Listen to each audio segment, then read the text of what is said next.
Literatur acuan yang saya gunakan adalah artikel dengan judul Bioassay Guided Isolation and Structure Elucidation of Fungicidal and Herbicidal Compounds dari tanaman Ambrosia salsola, di mana artikel ini sudah terdaftar di database PubMed. Artikel ini membahas dan melaporkan mengenai proses isolasi serta elusidasi struktur dari senyawa aktif yang diambil dari tanaman Ambrosia salsola. Nah, di mana ada 3 kata penting yang saya highlight di sini dari kalimat tersebut, yaitu yang pertama adalah ekstrak.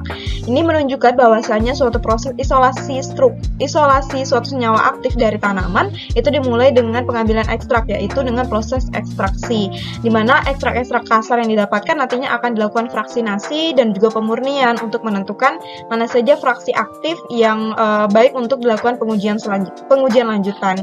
Kemudian yang kedua adalah elucidation. Nah, di mana ini merupakan pengujian lanjutannya yang dilakukan dalam artikel ini, yaitu ekstrak kasar tadi yang sudah kemudian difraksinasi dan ditemukan fraksi-fraksi aktifnya akan dilakukan proses elusidasi struktur, di mana proses elusidasi struktur ini adalah penentuan rumus struktur dari suatu senyawa murni, baik itu dengan metode klasik atau metode konvensional ataupun dengan metode yang sudah berkembang dengan perkembangan teknologi, yaitu metode-metode yang modern.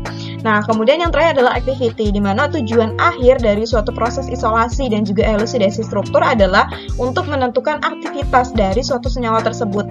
Dalam hal ini, senyawa yang diambil atau senyawa aktif dari tanaman Ambrosia salsola ini akan dievaluasi aktivitasnya terhadap atau sebagai anti jamur dan juga aktivitas fitotoksiknya. Nah, dari ekstrak kasar yang telah didapatkan pada saat proses ekstraksi, kemudian akan dilakukan proses fraksinasi. Nah, di mana pada ekstraksi dari Ambrosia salsola tadi, yang kemudian didapatkan ekstrak etil asetat, kemudian dilakukan fraksinasi dengan menggunakan silika gel flash chromatography. Dengan silika gel flash chromatography ini akan menghasilkan 14 fraksi utama, di mana 14 fraksi utama inilah yang nantinya akan dimurnikan dan kemudian dilakukan proses elusidasi struktur untuk menentukan rumus struktur dari masing-masing fraksi yang telah murni tadi. Nah, di mana elusidasi struktur itu dilakukan dengan beberapa spektrum. Yang pertama itu adalah spektrum 2D HMQC atau Multiplate Quantum Coherence, di mana dengan spektrum ini itu akan menghasilkan beberapa sinyal dari gugus masing-masing gugus pada struktur masing-masing fraksi murni. Nah, di mana diantaranya itu didapatkan ada 5 dari sinyal gugus aromatik, kemudian juga untuk gugus karbinol, kemudian juga gugus metil, kemudian ada gugus metoksi, dan juga ada gugus keton konjugat.